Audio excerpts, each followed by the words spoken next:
ඉතින් ඔයාලා මගේ channel එකට අලුත් නම් මාව subscribe කරලම මාත් එක්ක එකතු වෙන්න කියලා මම ආරාධනා කරනවා. ඒ වගේම තමයි මෙච්චර කාලයක් මාත් එක්ක එකතු වෙලා හිටපු ඔයාලා හැමෝටම ගොඩාක් ස්තුතියි. ඉතින් මේ තියෙන අපේ අයියට දාන බෙල්ට් එක.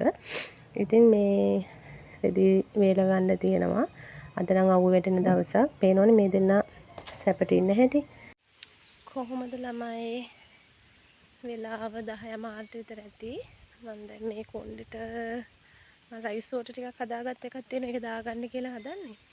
ඊට කලින් පල්ලෙහාට ආවම මේ පේනවනේ රේදි දාලා තියෙන්නේ. හැම තැනම මේ අර එහා පැත්තේ ගෙදර එහා වත්තේ හිටන් දාලා තියෙන්නේ.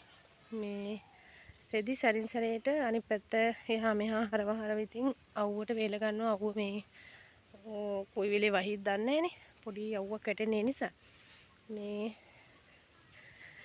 ඉතින් මට හිතුණා ඔයාලත් එක්ක අද දවස චුට්ටක් බෙදා ගන්න ඕනේ කියලා. මේ පේනනේ මේ ඉස්සරහ පැත්තේ ඉස්සරහත් රෙදි දාලා තියෙන්නේ. මේ හැම තැනම පුටු තියලයි. ඊට පස්සේ මේ පේනනේ දාන්න පුළුවන් හැම තැනකම රෙදි දාලා තියෙන්නේ. තව මේ අර අපේ මෙතන මේ එහා පැත්තේ ගෙදර එයාලගේ ඉස්සරහා එතන වැලක් තියෙනවා දැක්කම මම ඒකටත් ගිහලා රෙදි වගේක් දැම්මා. පුළුවන් හැම තැනම අර පේනවද ඈත. ඒත් දාලා තියෙන්නේ මගේ රෙදි. ඉතින් හැම තැනම දාලා වේල ගන්න හදන්නේ. මේ ඉතින් බල්ලෝ දෙන්න නිදා ගන්න පුටු දෙක එකත් හොදලා දැම්මා. මේ අන්න අර හෙත් රෙදි ගොඩයි වැස්සොත් එහෙම ගන්න හම්බෙන්නේ නැති වෙයිද දන්නෙත් නෑ. මේ ඉතින් අර ඒ ගෙදර හිටපු බල්ලා මැරුණා යාළුවනේ. එයා අද උදේ පාන්දර මැරිලා හිටියා. උදේ වරුව ගෙවුණා. ඉතින් රෙදි වේලන්නයි රෙදි හොදන්නයි ගෙදර තිබ්බේවා ඔක්කොම රෙදි හොදන වේලන වැඩේ තමයි උදේ වරුව කරේ. ඉතින් මේ 3ට විතර මම දැන් මිදුල් අතු ගාලා දාන්න කියලා හදන්නේ. මේ මිදුල් අතු ගානකොට දැන් මේ වැහි දවස්වල නිසා අර තනකොළ වලට උඩින් ඔය එක එක වල්ගස් ඇදලා තියෙනවා. මම සාමාන්‍යයෙන් අතු ගාන ගමන්ම ඒ ටික ගලවලා දාගන්න. එතකොට ලේසියිනේ. එතකොට වල් ගොඩක් වැවෙන්නේ. නැත්නම් ඉතින් මැෂින් එකෙන්ම කපන්න වෙනකන් මේ ගොඩක් වල් වැවෙනවා. සාමාන්‍යයෙන් අපේ මිදුල එහෙම වැවෙන්නේ නැහැ. මම නිතරම එහෙම ගලවන නිසා. කොහොම ගලවලා තමයි අස්පස් කරලා දාගන්නේ. එතකොට ලේසි. මම සාමාන්‍යයෙන් හැමදාම පාන්දරට මේ කුරුල්ලන්ට කෑම දානවනේ. ඒ දාපුවාම මේ සත්තු ඇවිල්ලා ඉතින් කනවා. අද දවල්ටත් දැම්මා. ඊට පස්සේ මේ ගිරව් වගේක් ඇවිල්ලා හවස කනවා. ඉතින් මිදුලතු කාලේ ඉවර වෙලා මම දැන් හදන්නේ ගෙවල් අස්පස් කරලා දාගන්න. පොඩි දෙන්න ඉතින් මේ වෙලේ පට්ටම් කාටුන් බලන එක තමයි කරන්නේ. මම ඉතින් හිමීට මේ ටික ඔක්කොම අස් කරලා අතු ගාලා දාගන්නවා. දැන් ඉතින් අර සිමෙන්තිය තියෙන නිසා චූට්ටක් වෙලි කැට තිබුණත් ඒක කකුලට පෑගෙනවා දැනෙනවා. ඉතින් ඒ නිසා නිතරම අතු ගන්න ඕනේ. මොකද අර කොන්ක්‍රීට් එක තියෙන දවස්වල ඔහොම අර ඒක කකුලට වැඩි දැනෙන්නේ නැහැ. මොකද අර බිම ටිකක් අර සින්දු කතිය රෑනේ. ඉතින් ඒක අඩුයි කකුලට දැනෙනවා. ඒ උනාට දැන් එහෙම නැහැ. වැලි එහෙම තියෙද්දි පේනවත් වැඩි. ඊට පස්සේ ගෙවල් අස් කරලා අතු ගාලා තියලා උයන්න කලින් අපි දෙන්න හිතුවා මෙන්න මේ අර පල්ලෙහා තිබ්බ කූඩුව ඒක කඩලා දාන්න. ඕක කඩන්න නැතුව හිටියේ අර හැපැත්තේ ගෙදර හිටපු බල්ලා මං කිව්වේ අපේ ඕකේ නිදාගත්තා කියලා. ඒ නිසා ඉතින් අපි මේක කඩන්න නැතුව හිටියා. දැන් මේක කඩලා එක තැනකට පස් ටික දාන්න හදන්නේ. එතකොට අර පිටිපස්සේ ගා ගන්න මේ පස් ටිකක් මට එකතු කරගන්න පුළුවන්. ඒ නිසා ඉතින් ඔහොම කඩලා මේ ඒ ටික එකට ගොඩ කරලා තියලා තියෙනවා. මේ එතකොට අර මේ වහින වෙලාවට ඕක දිය වෙලා පස් ටික හොඳට මේවක වෙනවනේ. එතකොට ගා ගන්න ලේසි නිසා ඉතින් ඔය දර ටික ඔක්කොම එකතු කරලා මම දරගෙට දාගත්තා. මේ හිමිට එහෙම දාගන්නවා. මොකද අර මේ වැස්ස කාලේ නිසා ඉතින් ඕව වටිනවා වේල ගත්තාම. මට ඉතින් කොහොමත් හැමදාම හැම දවසකම කරන්න මොකක් හරි වැඩක් හේදෙනවා. ඉතින් නිකන් ඉන්න නෑ. කොයි වෙලේත් මොකක් හරි වැඩක් තියෙනවා. මේ අපේ අයියත් ඒ වගේ තමයි. ඉතින් කොච්චර එපා කිව්වත් තෙල් ටික එහෙම ගාගෙන තමයි ඔය වැඩ කරන්නේ. මේ අපි දෙන්නට අනේ මොකක් හරි වැඩක් තියෙනවනේ ගෙදර කරන්න. ඇත්තටම නිකන් ඉන්නවා කියලා එහෙම නැහැ. මේ දවල් වරුවට හිටියත් ආයි හවස් වෙනකොට ආයි මොකක් හරි වැඩක් වෙනවා. ඉතින් ඊට පස්සේ අර දැන් අපි ගේ හදන්න ගත්තනේ ගඩොල් ටික ඉතුරු ගඩොල් ටික අපි දෙන්න හදන්නේ. දිය වෙලා යන්න නොදී ඒ ටික හපව එකතු කරලා මේ එක ගොඩකට ගහලා අර දඹුගල් වගේ තිබ්බේවා ඒව එක තැනකට ගොඩ කරනවා. ඒ ටිකත් අර විදියට වැස්සට තෙමුනහම එතකොට පස් වෙනවනේ. එතකොට ඒක අපිට ගන්න පුළුවන්. ඒ හන්දා එතකොට වත්තෙන් ආයි පස් කපන්න දෙයක් නැහැ. ওই පස් ටික තියෙන හන්දා. ඉතින් අයියා ඔය විදියට ගොඩ කරනවා. මම ටික ළඟට ගෙනල්ලා දුන්නා.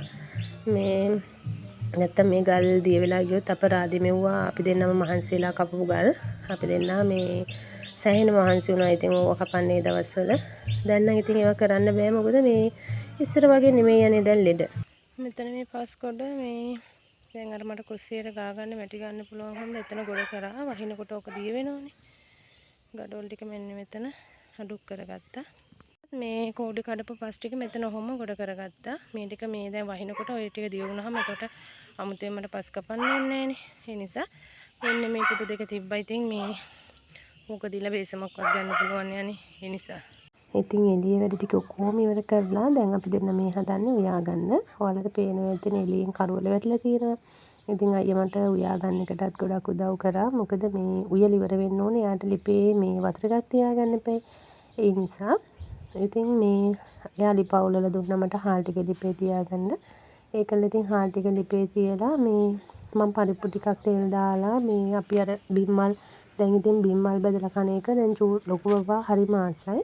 ඉතින් ඒ නිසා නිතරම බිම්මල් ගෙනාපුවම බදිනවා. දැන් අදත් බිම්මල් ගෙනත් තිබ්බා. ඒ නිසා ඒක බෙදලා පරිප්පු ටිකක් තෙල් දාලා ගමු කියලා තමයි අපි කතා වුනේ. ඉතින් අයියා බිම්මල් ටික කඩලා ඒ ටික මේවා කරනකම් මම පරිප්පු ටික සෝදලා ඒ ටික ලෑස්ති කරගත්තා. අපි දෙන්න ඉතින් ඔය අතරේ අපි දෙන්නගේ ඉතින් ඔය ඉස්සරහට කරන් ඉන්න දේවල් මෙහෙම කරමු කියලා ඉතින් ඔය කතාවක් දාගෙන අපි දෙන්න ඉතින් මේ ඔය ටික ලෑස්ති කරගන්න ගමන් තමයි ඉන්නේ.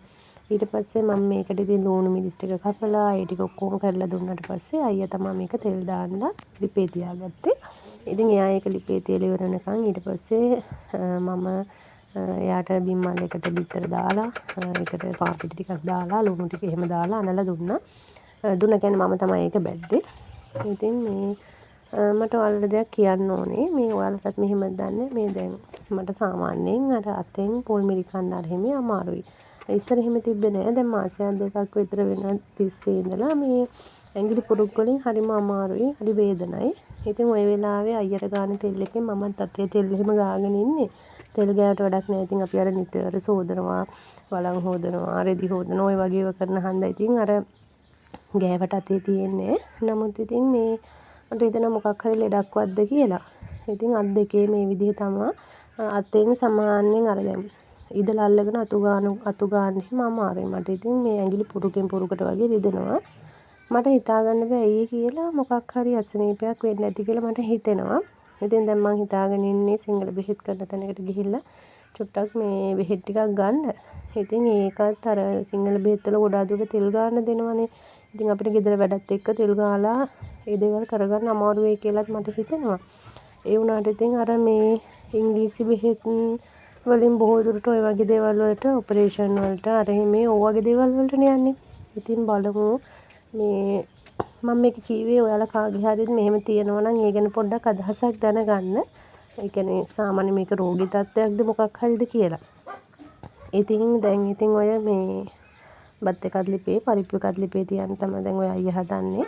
ඉතින් ඒ අතරේ මම අර කිව්වත් වගේ මේ පිටි ටික එහෙම දාලා මේ බිම්මල් ටික බදින එක ලෑස්ති කරලා දෙන්න තමයි හදන්නේ. ඉතින් අර අයියාගේ කොන්දේ අමාරුවට ඒකට අපි ඉතින් ටිකක් හදිසි වෙනත සිංහල බෙහෙත් කරගත්තා නම් හොඳ වෙයි කියලා මගේ හිතේ තියෙන දේ නිසා මට බයයි ඉංග්‍රීසි බෙහෙත් වලට යන්න. ඉතින් ඔය තියෙන්නේ රෑ අපි කන්න හදාගත්ත කෑම ටික. ඉතින් ඊට පස්සේ කාලා එහෙම ඔක්කොම ඉවර වෙලා මේ කලින් කෑමද මොකද මේ මට හරි බඩගින්නක් තිබ්බා. දවල්ලා ටිකක් මහන්සි වෙච්ච හන්ද වෙන්නදී තේ බොන්නත් බැරි වුණා අපිට හවස. ඉතින් ඒ වැඩනේ ඒ නිසා ඊට පස්සේ මම දැන් හදන්නේ මේ ඇඳන් වල දැන් තාත්තලා එදා වැඩට ආවට පස්සේ ඔක්කොම මේ යාලට ලෑස්ති කරලා දීපු ඇඳන්නේ මේවා. ඊට පස්සේ ෂීට් එහෙම ඔක්කොම ආයෙ අලුතෙන් හේදුවා මම. මේ කුණු ගෑවෙනවටත් වඩා සාමාන්‍යයෙන් අපේ ගෙදර කවුරු හරි කෙනෙක් ඇවිල්ලා දවස් දෙකක් ඇඳක නිදාගත්තොත් මං ආයේ ඇඳ රෙදි හොදලා ආයෙ අලුතෙන් දානවා. ඒක මේක ඒ ආපු කෙනා නිදින කෙනා පිළිසිඳු ඉවත් එහෙම හේතුවක් නිසා නෙමෙයි.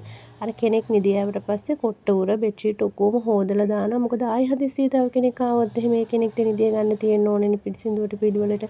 ඒ නිසා තමයි මම අනිවාර්යෙන් කවුරු හරි ඇවිල්ලා දැන් නිදාගත්තොත් එයා නිදාගන්න බෙඩ්ෂීට් කොට්ට උර එතකොට යට දෙන ටවල් ඔය හැමදේම ආයෙ අලුතෙන් හොදලා ආයෙ අලුතෙන් නමලා තමයි අල්මාරියට උනන් දාන්නේ. ඉතින් අර කවුරු හරි කෙනෙක් නිදාගත්තට පස්සේ මේ ඇඳේ රෙදි හිම තියන්නේ. ඒක මගේ තාත්තද මගේ අම්මද අපි දැන් අයියා හරි මම හරි හදිසියක ඇඳගෙන නිදාගත්තොත් ඒකත් ඒ වගේ තමයි. හොදලා මම තියනවා. මොකද ආයි කෙනෙක් හදිසියේ ආවොත් එහෙම අපිට හොද වේල දෙන්න බෑනේ. එන කෙනාට පිළිසිඳුවට පිළිවෙලට නිදා ගන්න තමයි එහෙම කරන්නේ. ඉතින් රෙදි ටික මෙන්න මේ විදිහට පිළිවෙලට මම නමලා බෙඩ්ෂීට් වෙනම අයින් කරගත්තා. පුතාගේ ඉස්කෝලේ ඇඳුම් ඒවා වෙනම අයින් කරගත්තා. ගෙදරට අඳින ඒවා වෙනම අයින් කරා. එතකොට අපේ රෙදි ටික වෙනම අයින් කරගත්තා. ඉතින් ඊට පස්සේ දැන් මම මේ හදන්නේ මෙව අල්මාරි වලට කබඩ් වලට දාගන්න. ඉතින් මේ අල්මාරියෙත් ගොඩක් තියෙන්නේ අයියාගේ මගේ ගොඩක් නෙමෙයි කොහොමත් අයියාගේ මගේ රෙදි තියෙනවා. එතකොට ඔය යටම කොටස දාලා තියෙනවා මේ බෙඩ්ෂීට් කොට්ටෝර ඔය වගේ ඒවා. ඉතින් මේ පිළිවෙලට දාගත්තාම අර හොයන්න ඕනේ නෑනේ. තියෙන තැන දන්නවා. මේ පිළිවෙලකට තියෙනකොට නැත්තම් අතනයි මෙතන හැම තැනම තිබ්බහම ගන්න අමාරුයි. ඉතින් ඕකෙත් සුදු පුතාගේ සුදු රෙදි තියෙන තැන එයාගේ මේස් වෙනම, එතකොට අන්ඩර්වෙයා වෙනම, එතකොට ලේන්සු ටික වෙනම එහෙම තමයි ඔය තියලා තියෙන්නේ. මේ ෂර්ට් එකයි කලිසනුයි ඒවා මේ වෙනම එහෙම තියලා තියෙනවා. එතකොට යාට උනත් ඕන වෙලාවක අරගෙන අඳ ගන්න පුළුවන්. ගෙදරට අඳින ඇඳුම් වල ටී-ෂර්ට් ටික වෙනම, ෂෝට් ටික වෙනම එහෙම තමයි තියලා තියෙන්නේ. ඉතින් චූටි බබාගේ වගේත් ඒ විදිහටම වෙන් කරලා වෙනම තියලා තියෙන්නේ. මොකද මම නැති වෙලාවක උනත් එයාලට අරගෙන අඳ ගන්න පුළුවන්. ඒ හන්දා ඉතින් ඕක නිතර චුට්ටක් හැඩි වෙනවා. හැඩි වෙනකොට මම ආයෙ අස් කරනවා. දැන් ඉතින් මම මේ රිද්දික අරන් ගිහිල්ලා අපේ කාමරේ අස් කරගන්න හදන්නේ. මම අපේ කාමරෙත් රෙදි එහෙම වෙනම තමයි තියලා තියෙන්නේ. ඒ කියන්නේ අයියාගේ ෂර්ට් එක උඩින් දාලා තියෙනවා. එතකොට මගේ මම අඳින කලිසම් වෙනම, එතකොට සායවල් වෙනම, ගවුම් වෙනම, එතකොට මගේ ටී-ෂර්ට් ටික වෙනම එහෙම තමයි තියෙන්නේ. සරන් ටික අයියාගේ වෙනම තියෙනවා. එතකොට එයා අඳින කලිසම් ටික වෙනම තියෙනවා. අන්ඩර්වෙයා ඒවා වෙනම අයිනෙන් වෙනම එල්ලලා තියෙන්නේ. එතකොට අපි රෑට අඳින ඇඳුම් තියෙන නෙව්වා මේ පිටිපස්සෙන්. ඔය මේකේ පිටිපස්සේ තියෙනවා කෑල්ලක් ඒකෙන් දාගෙන ඉන්නවා. ඉතින් මේ විදිහට පිළිවෙලට තියාගෙන ඉන්නවා මේ. එතකොට ලේසි ඒ හන්දා. අද ඉතින් දවසේ වැඩ ටික ওই විදිහට තමයි ඉවරුනේ. ඉතින් අද දවසටත් මගේ වීඩියෝ එක අවසానයි. ඉතින් සබ්ස්ක්‍රයිබ් කරලා නැත්නම් සබ්ස්ක්‍රයිබ් කරලා මාත් එක්ක එකතු වෙන්න කියලා මමගේ යාළුවන්ට ගොඩාක් ආදරෙන් ආරාධනා කරනවා. ඒ වගේම තමයි 5000කට වඩා මාත් එක්ක එකතු වෙලා ඉන්න මේ මගේ ආදරණීය හදවත් ඇති යාළුවෝ හැමෝටමත් ගොඩාක් ස්තුතියි කියනවා. ඉතින් ඉස්සරහටත් මාත් එක්ක මේ විදිහටම එකතු වෙලා ඉන්න. මොකද මම මගේ ජීවිතේ ඉස්සරහට යන්නේ ඔයාලත් එක්කම. ඔයාලා තමයි ඉතින් මට තියෙන ලොකුම හයිය. ඔයාලා මගේ වීඩියෝස් බලන නිසානේ මට ඉස්සරහට යන්න පුළුවන් වෙන්නේ. ඉතින් ඒක නිසා ගොඩාක් ආදරෙන් ආරාධනා කරනවා. ඉස්සරහටත් ওই විදිහටම රැඳිලා ඉන්න කියලා.